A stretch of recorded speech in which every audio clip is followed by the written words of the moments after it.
Okay, for the folks that actually have their water heater in the crawl space, what our system is because we're making an airtight seal throughout the entire crawl, we don't like coming up to surfaces and seaming. What I mean by that is, if your HVAC system is on concrete blocks, which it probably is, that's perfectly normal, and in fact, that's per code.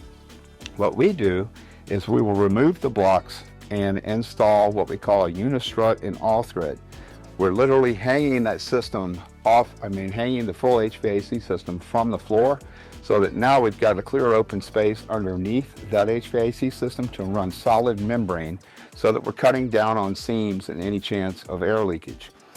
When you have the hot water heaters in the crawl, we will take the hot water heaters and elevate the hot water heaters so that we can get a solid membrane underneath those systems.